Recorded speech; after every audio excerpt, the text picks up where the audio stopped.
अस्सलाम वालेकुम dear students, welcome to research science forum. I am Mohammad Faheem. उम्मीद है आप लोग सब ठीक होंगे और आपको ये जो लेक्चर्स आप तक पहुंच रहे हैं इनकी आपको मुकम्मल तौर पर समझ भी आ रही होगी। मैंने पहले भी कहा था स्टूडेंट्स, आप मैक्सिमम कोशिश करेंगे इस चैनल को, इन लेक्चर्स को दूसरे स्टूडेंट्स तक पहुँचाएँ ताकि सबका ओवरऑल फ़ायदा हो सके। बहुत शुक्रिया। तो स्टूडेंट्स, हमने आज के लेक्चर से पहले जो लेक्चर डिस्कस किया था उसमें हमने एक टॉपिक शुरू किया था, लेवल्स ऑफ बायोलॉजिकल ऑर्गेनाइजेशन। तो स्टूडेंट्स, आज हमारा उस टॉपिक के मतलब सेकंड लेक्चर है। इस लेक्चर में भी हम लेवल्स ऑफ बायोलॉजिकल ऑर्गेनाइजेशन ही शुरू करेंगे।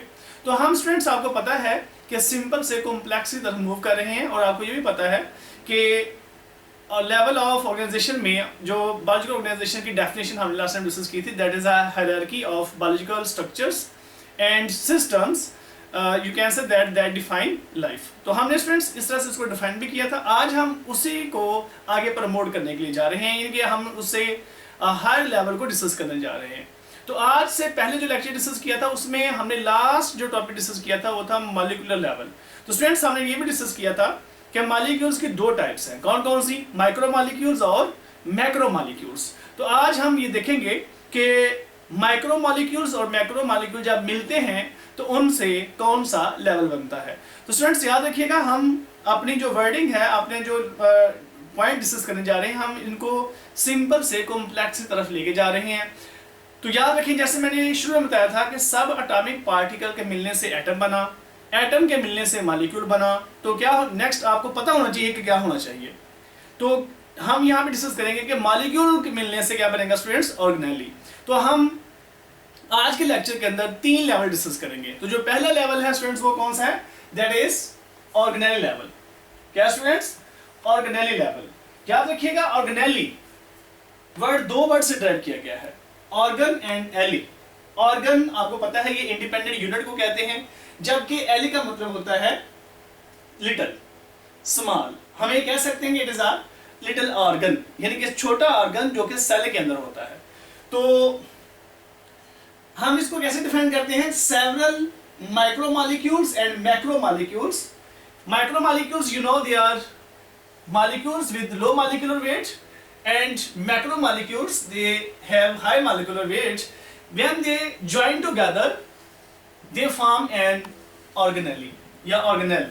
तो स्टूडेंट्स, याद रखिए, हम एक ही तरह की लैंग्वेज को इस्तेमाल कर रहे हैं। तो हम यहाँ पे डिस्कस कर रहे हैं कि माइक्रो और मैक्रो मॉलिक्यूल आपस में जुड़ते हैं तो उनसे ऑर्गेनेल बनता है। ये ऑर्गेनेल की डेफिनेशन नहीं है, ये तो हम बता रहे हैं ये बनती कैसे है। यानी कि हम यहाँ पे, जैसे मैं ये बार बार बात रिपीट कर रहा हूँ कि हम यहाँ पे देख रहे हैं कि हम सिंपल से कॉम्प्लेक्स की तरफ किस तरह से चीज़ों को लेके जा रहे हैं। सिंपल चीज़ें मिलती हैं तो उससे कॉम्प्लेक्स बनती है, वो मिलती है तो उससे कॉम्प्लेक्स बनती है। तो हम ऑर्गेनेल को डिफाइन कैसे करते हैं? हम कहते हैं कि organelles are subcellular structures that are present within cell. यानी कि हम कहते हैं कि ऑर्गेनेली सेल से छोटी स्ट्रक्चर्स हैं और ये सेल के अंदर ही पाई जाती हैं, जिनको स्टूडेंट्स हम क्या कहते हैं? ऑर्गेनेल्स। तो ये सब सेलुलर स्ट्रक्चर्स हैं विच प्रेजेंट विद इन दी, बोले, विद इन दी सेल। मैं एग्जांपल देता हूं, ये आपके सामने फर्ज करें एक सेल है। तो स्टूडेंट्स, इसके अंदर ये फर्ज करें न्यूक्लियस है। जैसे मैंने यहाँ पे एग्जांपल लिखी हुई है किसकी? न्यूक्लियस की। यहाँ पे मैं राइबोसोम्स लिखा हुआ है। तो राइबोसोम्स आपको पता है इस तरह से ये ग्रेनुलर स्ट्रक्चर्स हैं जो साइटोप्लाज्म के अंदर मूव करते हैं। तो राइबोसोम की डिटेल चैप्टर नंबर 4 में हम डिस्कस करेंगे कि ये अटैच भी हो सकते हैं और डिस्पर्स फॉर्म में भी हो सकते हैं। तो ऑर्गेनेली सेल के अंदर होती है। तो हम चाहते हैं कि यहाँ पे इसके कैरेक्टरिस्टिक्स देखते हैं, ऑर्गेनेली के कौन कौन से कैरेक्टरिस्टिक्स हो सकते हैं। जैसे यहाँ मेंशन है कि size of organelle is larger than molecule, यानी कि मॉलिक्यूल से ये बड़ा होगा। क्यों? क्योंकि इसमें बेशुमार मॉलिक्यूल हैं और it is more complex as compare to again molecule. तो ये मॉलिक्यूल की निस्बत क्या होगी? ज्यादा कॉम्प्लेक्स भी होगी, क्योंकि इसके अंदर बेशुमार डिफरेंट टाइप के माइक्रो और मैक्रो मॉलिक्यूल ज्वाइन किए हुए। फिर ऑर्गेनेली का ये कैरेक्टर भी है कि हर एक ऑर्गेनेली सेल के अंदर स्पेसिफिक फंक्शन परफॉर्म करती है। यानी कि ऑर्गेनेली का ये कैरेक्टर है कि within cell each organelle, each specific organelle या each organelle is specific for specific function, यानी कि हर मखसूस ऑर्गेनेली मखसूस फंक्शन के लिए क्या है, स्पेसिफाइड की गई है। तो फंक्शन ऑफ सेल, याद रखना स्टूडेंट्स, जो सेल का ओवरऑल फंक्शन होता है वो तमाम का तमाम फंक्शन या तमाम के तमाम फंक्शंस एक्चुअली ऑर्गेनेली से ही परफॉर्म होते हैं। They are accomplished by organelles. देखिए सेल के जो फंक्शन है वो कौन परफॉर्म करता है, ऑर्गेनेली ही परफॉर्म कर रही होती है। तो ओवरऑल जो सेल का फंक्शन है वो एक्चुअली ऑर्गेनेली पे डिपेंडेंट होता है। तो सेल के अंदर स्टूडेंट्स 3 तरह की ऑर्गेनेलिस पाई जाती हैं। मसलन जैसे नॉन मेम्ब्रेनस, जिसके अंदर कोई मेम्ब्रेन नहीं होती, जैसे हम कह सकते हैं राइबोसोम्स। राइबोसोम्स का फंक्शन सेल में स्टूडेंट्स क्या है, प्रोटीन सिंथेसिस, इसको प्रोटीन की फैक्ट्री भी कहते हैं। और राइबोसोम बनते कहां पे हैं, ये न्यूक्लियस के अंदर एक सब ऑर्गेनेली है जिसको क्या कहते हैं, न्यूक्लियोलस, उसके अंदर बनते हैं। इस तरह से सेंट्रियोल्स है,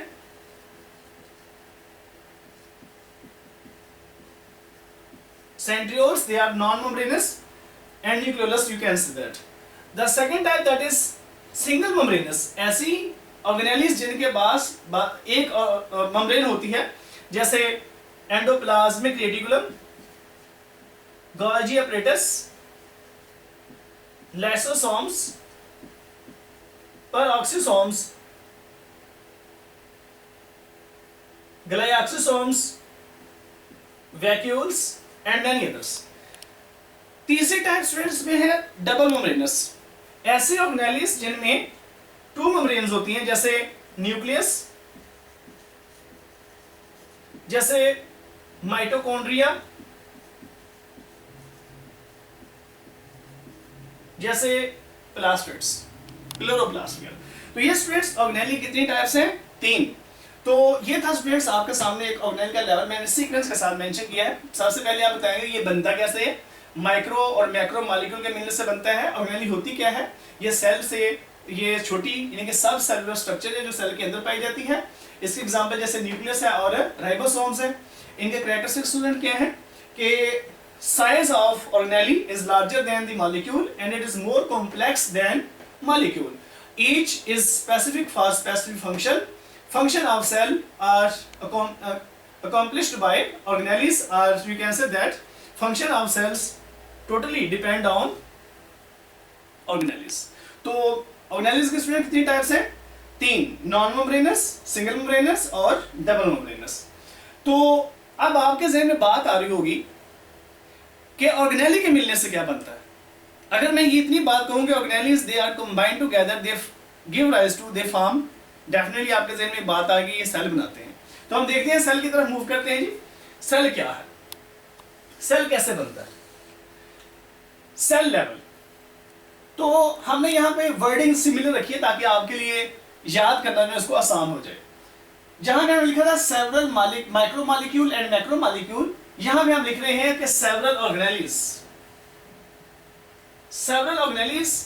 एंड सम अदर स्ट्रक्चर्स। अब यहां पे एक इंटरेस्टिंग बात यह है कि सिर्फ ऑर्गेनेलिस के मिलने से सेल नहीं बनता। कह सकते हैं सिंपली ये वर्ड इस्तेमाल किया जा सकता है, लेकिन सिर्फ ऑर्गेनेलिस इनफ नहीं, क्योंकि इसके अंदर कुछ ऐसे स्ट्रक्चर भी पाई जाती हैं जिनको हम ऑर्गेनेली नहीं कहते। मसलन सेल मेम्ब्रेन ऑर्गेनेली नहीं है, in case of plant cell, cell wall को ऑर्गेनेली नहीं कहते। साइटोप्लाज्म ऑर्गेनेली नहीं है, साइटोस्केलेटन भी ऑर्गेनेली नहीं है। तो ये ऐसे कंपोनेंट हैं सेल के जो ऑर्गेनेली में काउंट नहीं किए जाते। तो हमने इस वजह से यहां मेंशन किया है कि several organelles and some other structures collectively form a cell, या join together form a cell।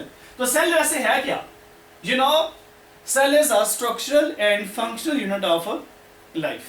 आप इसको इस तरह सिंपल डिफाइन कर सकते हैं, या in case of multicellular organisms you can say that cells are building blocks of complex and multicellular organisms।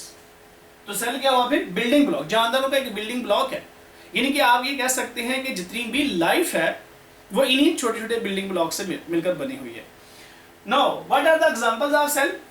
In case of animals you can say that a muscle cell, in case of plants you can say that a xylem cell.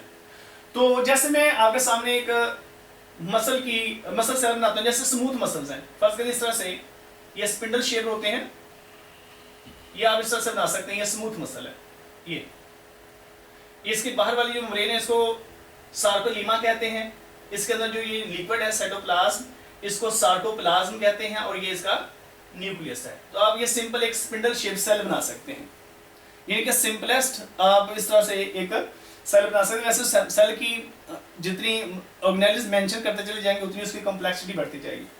तो cell के criteria देखते हैं। तो पहले मैंने organelle में क्या criteria लिखा था कि size of organelle is complex और लार्जर देन मॉलिक्यूल। तो यहां पे क्या लिखूंगा मैं, size of cell is larger than organelle, तो ये लिखा हुआ है। तो size of cell is larger than organelle and cell is more complex as compared to organelle. Why? Because here many organelles they are combined together. तो यहां पे ये important MCQs है।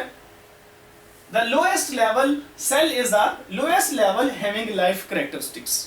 यानी कि बायोलॉजिकल ऑर्गेनाइजेशन में लोएस्ट लेवल तो सब एटॉमिक और एटॉमिक लेवल है, लेकिन वो लेवल जिसमें लाइफ पाई जाती है वो कौन सा है? Lowest level having life characteristics, that is a cell level. तो क्योंकि सेल लेवल के अंदर जानदार एग्जिस्ट कर सकता है, मॉलिक्यूल लेवल पे सेल जानदार एग्जिस्ट नहीं किया करता, लेकिन हम मॉलिक्यूल लेवल पे जानदार को स्टडी कर सकते हैं कि मॉलिक्यूल जानदार के अंदर कौन कौन से मॉलिक्यूल पाए जाते हैं, ये तो हम स्टडी कर सकते हैं। लेकिन हम अगर ये कहें कि मॉलिक्यूल के अंदर लाइफ पाई जाती है, वो इंडिपेंडेंट एग्जिस्ट करता है, ऐसा नहीं है। मतलब इंडिपेंडेंट से मुराद वो जानदार की तरह एग्जिस्ट करता है, ऐसा नहीं है। तो लोएस्ट लेवल जिसके अंदर लाइफ पाई जाती है वो स्टूडेंट कौन सा है? सेल लेवल है। याद रखिएगा, on the basis of number of cells, on the basis of number of cells organism may be two types, they may be unicellular और दे में बी मल्टीसेलुलर। तो यूनिसेलुलर ऑर्गेनिज्म कौन से होते हैं? जिनमें एक सेल हो, सिंगल सेल। कौन से स्टूडेंट्स? सिंगल सेल ऑर्गेनिजम्स, जैसे बैक्टीरिया, जैसे प्रोटोजोन, अमीबा, जैसे पैरामीशियम। तो ये ऐसे ऑर्गेनिज्म है जिसमें सिंगल सेल है। तो मल्टीसेलुलर ऑर्गेनिज्म वो होंगे जिनमें एक से ज्यादा सेल हो। मल्टीसेलुलर ऑर्गेनिज्म बेशुमार है। ह्यूमन की बॉडी मल्टीसेलुलर है, प्लांट बॉडी मल्टीसेलुलर है, सिंपल भी होते हैं, जैसे एलजी है। एलजी की जो बॉडी है वो सिंपल मल्टीसेलुलर में काउंट की जाती है। ये कॉलोनियल भी हो सकती है ये, और सम टाइम ये भी यूनिसेलुलर में आ जाए, जैसे क्लेमेडोमोनास है, और वॉलवॉक्स की एग्जांपल दे तो वो कॉलोनी फॉर्म में है। जैसे बेशुमार ऐसे एलजी हैं जो सिंपल मल्टीसेलुलर ब्राउन एलजी है। तो ये नेक्स्ट हम डिटेल से भी डिस्कस करेंगे। तो मल्टीसेलुलर ऑर्गेनिज्म की आप एग्जांपल ह्यूमन बॉडी भी दे सकते हैं, प्लांट बॉडी कह सकते हैं, एनिमल बॉडी, कोई भी एग्जांपल आप दे सकते हैं। तो on the basis of cellular structures, on the basis of cellular structures, cell may be exist in two types. They may be prokaryotic cells or they may be eukaryotic cells. On the basis of cellular structures, यानी कि cell की structure की base पे हम cell को दो types में divide करते हैं। कौन कौन सा? प्रोकैरियोटिक सेल और eukaryotic cell. Prokaryotic cell prokaryotes में पाया जाता है और यूकैरियोटिक सेल यूकैरियोट्स में पाया जाता है। प्रोकैरियोटिक सेल कौन सा होता है? ऐसा सेल जिसमें प्रोमिनेंट वेल डिफाइंड न्यूक्लियस ना हो। इसका मतलब हरगिज ये नहीं है कि उसमें न्यूक्लियर मटेरियल नहीं होता, होता है, लेकिन उसकी बाउंड्री नहीं होती, उसमें न्यूक्लियर इन्वेल्प नहीं पाया जाता। तो ऐसे सेल को स्टूडेंट्स हम क्या कहेंगे? Prokaryotic cell. इसकी डिटेल हम चैप्टर नंबर 4 के लास्ट में पढ़ेंगे। और यूकैरियोटिक सेल क्या होता है? ऐसा सेल जिसमें वेल डिफाइंड न्यूक्लियस पाया जाए, प्रोमिनेंट न्यूक्लियस पाया जाए। तो प्रोकैरियोटिक सेल के अंदर ऑर्गेनेली की तादाद कम होती है और यूकैरियोटिक सेल के अंदर ऑर्गेनेली की तादाद ज्यादा होती है। इसमें मेम्ब्रेन बॉन्डेड, इनके प्रोकैरियोटिक सेल के अंदर मेम्ब्रेन बॉन्डेड स्ट्रक्चर या ऑर्गेनेल नहीं होती, जबकि यूकैरियोटिक सेल में पाई जाती हैं। तो इनका कंपैरिजन भी हम चैप्टर नंबर 4 के लास्ट में डिटेल से पढ़ेंगे। चैप्टर नंबर 4 का ये लॉन्ग क्वेश्चन है। तो मैंने कहा था कि हम आज 3 लेवल डिस्कस करेंगे, हमने 2 लेवल यहाँ पे डिस्कस कर लिए हैं। आपको पता चला कि सेल क्या है, कैसे बनता है, सेल क्या होता है, सेल की एग्जांपल कौन सी हैं और सेल के कैरेक्टर कौन से हैं, ये आपको आज पता चल गया। चलिए मैं आपसे क्वेश्चन पूछता हूँ, इससे अगला लेवल कौन सा होना चाहिए? तो डेफिनेटली आपके जहन में बात आनी चाहिए कि इससे अगला टिश्यू लेवल होना चाहिए। जहां मैंने ऑर्गेनेली कहा कि सेवरल मॉलिक्यूल मिले तो क्या बना, ऑर्गेनेली। मैंने कहा सेवरल ऑर्गेनेली मिले तो क्या बना, सेल।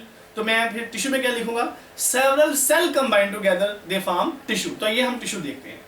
तो टिश्यू स्टूडेंट्स क्या है, here it has been discussed that several cells join together and form a tissue।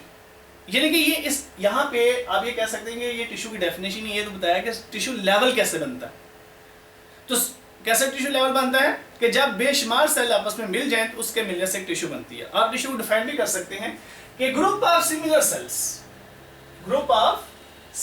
Sales for performing specific function collectively called a tissue। group of similar cells for performing specific function, यानी कि एक cell का ऐसा group जो कि मखसूस किया गया हो किसके लिए, एक मखसूस फंक्शन के लिए, उसको क्या कहेंगे आप उसको टिश्यू का नाम देंगे। तो आपकी बुक में एक वर्ड लिखा हुआ है, they are arranged in loose sheets और बंडल्स। देखते हैं हम वो कैसे। इनकी पहले हम एग्जांपल देखते हैं। एग्जाम्पल जैसे मसल सेल मिलने से मसल टिश्यू बनती है। मैं आपके सामने एक यहाँ पे टिश्यू बनाना चाहूंगा, मसलन इसको कवर करें, ये फर्ज करें इस तरह से मैं ये स्पिंडल सेल बनाता हूँ। जैसे मैंने अभी एक सेल बनाया था स्मूथ मसल का, ये फर्ज करें एक स्मूथ मसल है। ये मैं एक और स्मूथ मसल सेल बनाता हूँ, spindle shape, they are connected with each other. ये फर्ज करें आपके सामने मैंने एक और सेल बनाया, ये मैंने आपके सामने 3 सेल बनाए, this is the 4th one. इस तरह से स्मूथ मसल के सेल्स अरेंज होते हैं ऐसे। ये तो ये स्टूडेंट्स आपके सामने सेल का एक ग्रुप बनता चला जा रहा है। इसको आप क्या नाम देंगे, टिश्यू, क्योंकि इसमें बेशुमार सेल जमा हो गए। तो ये आप कह सकते हैं कि एक शीट की फॉर्म में अरेंज है, या मसल्स के जो लेयर्स होती हैं वो बंडल की फॉर्म में भी अरेंज हो सकती हैं। जैसे हमारे एपिथेलियल सेल्स हैं वो शीट की फॉर्म में अरेंज होते हैं। हमारे सेल्स इस तरह भी हो सकती हैं। इधर देखें, ये फर्ज करें एक इस तरह से ये एक सेल है, इस तरह से ये दूसरा सेल है, फिर ये इस तरह से सेल है एक, ऐसे आप इस तरह से सेल को आप बंडल की फॉर्म में भी बना सकते हैं और शीट की फॉर्म में भी बना सकते हैं। तो ये आपके सामने एक स्टूडेंट, आपके सामने एक शीट बन गई है। आप इस तरह से इसको इस सेल को छोटा बना लें तो ये आपके सामने एक सेल की शीट बनती चली है। आप इसमें और सेल भी इस तरह से ऐड कर सकते हैं, इसी शेप के या इससे मिलती जुलती शेप के ऐसे। तो ये स्टूडेंट्स क्या बनती जा रही है, एक शीट की फॉर्म में आ रही है। तो ये एक शीट की फॉर्म में मसल के बंडल भी हो सकते हैं, मसल शीट भी एक सिंगल लेयर तो शीट भी हो सकती है। तो ये आपके सामने एक टिश्यू बन गई है। Why, because here the group of cells. तो ग्रुप ऑफ सिमिलर सेल, यहाँ पे देखें सिमिलर सेल्स है। ये एक्सेप्शन पाई जाती है, सम टाइम ऐसा होता है, जैसे मैंने शुरू में कहा था कि biology is a science of exception. यहाँ पे कुछ ऐसे टिश्यू भी होते हैं जो डिफरेंट सेल से मिलकर बनते हैं, तो वो एक एक्सेप्शन केस है। प्लांट के अंदर होता है, कंपाउंड टिश्यूज पाए जाते हैं जिसमें जाइलम और फ्लोएम सेल के साथ कोई हेल्पिंग सेल्स या कंपेनियन सेल्स होते हैं जो उनको ट्रांसपोर्ट में हेल्प करते हैं, तो वो एक एक्सेप्शन केस है। तो similar sales they combine together and form a tissue. तो ये थी स्टूडेंट्स टिश्यू की डेफिनेशन। तो नेक्स्ट हम एग्जांपल जैसे देख रहे हैं, तो यहाँ पे मैं डिस्कस किया कि जैसे मसल टिश्यूज हैं, जैसे जाइलम टिश्यूज है। ये जाइलम टिश्यूज, आपको पता है कि मसल टिश्यू का हमारी बॉडी में काम क्या है, ये कंट्रैक्शन में हेल्प करते हैं। जो जाइलम टिश्यू का प्लांट में क्या फंक्शन है, transport of material from soil to, or you can say that mineral and water from soil to aerial parts of a plant। तो ये किसका काम है, जाइलम टिश्यू का। इस तरह से फ्लोएम टिश्यू का काम है क्या, translocation of food. Translocation of food से मुराद आपकी बुक में ये वर्ड लिखा है ट्रांसलोकेशन, यानी कि उसका लोकेशन चेंज करना। फूड जहाँ पे बनती है वहाँ से उस तरफ लेके जाना जहाँ पे वो कंज्यूम होगी या जहाँ पे वो स्टोर होगी। फॉर एग्जांपल ये प्लांट्स के लीव्स हैं या यंग स्टेम्स हैं जहाँ पे फोटोसिंथेसिस हो रही है, तो प्लांट के लीव्स में फोटोसिंथेसिस हुई, वो फूड या तो स्टोर होने के लिए फ्रूट्स में जाएगी या रूट्स में जाएगी, या कंज्यूम होने के लिए ग्रोइंग पॉइंट्स में जाएगी। तो जहाँ पे फूड कंज्यूम हो रही है और जहाँ पे स्टोर हो रही है उसको सिंक कहते हैं, और जहाँ पे बन रही है उसको सोर्स कहते हैं। तो सोर्स से सिंक की तरफ फूड का जाना through phloem is called translocation. तो फ्लोएम का काम फूड को ट्रांसलोकेट करना है। तो ये फ्लोएम टिश्यू आपका बुक में जिक्र किया है। इसी तरह से ग्लैंडुलर टिश्यूज हैं जो कि सिक्रीशन पैदा करती हैं, नर्वस टिश्यूज हैं जो कि नर्व इंपल्स को ट्रांसमिट करती हैं। तो हम इसके कैरेक्टर देखते हैं जी। यहाँ पे पहला कैरेक्टर वही है, size of tissue is larger than cell. Why? Because here are several cells combined together and it is a more complex. और टिश्यू के अंदर cells they are arranged in loose sheets or bundles। तो मैंने जैसे बताया कि ये bundle form में भी हो सकती है। जैसे आप कह सकते हैं कि एक जाइलम टिश्यू का एक बंडल है इस तरह से, ये ऐसे ये जाइलम टिश्यूज आपस में इस तरह से क्लोजली पैक हैं। They may be arranged in the form of bundles for conducting water and minerals from soil to the aerial parts of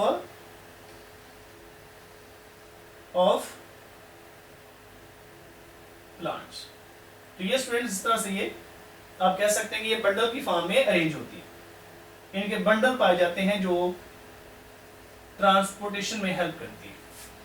तो इस तरह की बेशुमार बंडल एक दूसरे के ऊपर इस तरह से अरेंज होते हैं। और अगर आप इसका ट्रांसफर सेक्शन देखें तो ऊपर से देखें तो आपको ये इस तरह से नजर आएंगे ऐसे, ये बंडल की फॉर्म में आपको नजर आ रहे होंगे। तो ये था स्टूडेंट्स टिश्यू लेवल। ये सिंपल लेवल्स हैं, इसमें कोई इतनी कम्प्लेक्सिटी नहीं है, लेकिन ये आपके अंडरस्टैंडिंग के लिए बहुत ज़रूरी है। इससे जो नेक्स्ट लेवल होगा दैट इज ऑर्गन लेवल। तो ऑर्गन लेवल और सिस्टम लेवल हम डिस्कस करेंगे। वो आपकी बुक का लॉन्ग क्वेश्चन भी है, वो इंशाल्लाह हम अपने नेक्स्ट लेक्चर में ज़रूर पढ़ेंगे। और आप लोग नेक्स्ट वीडियो देखना मत भूलिएगा और ये साथ साथ स्टूडेंट्स याद करते रहें और इस वीडियो को मैक्सिमम लोगों तक पहुंचाएं ताकि सब लोगों का फ़ायदा हो सके। Thank you very much. अल्लाह हाफिज़।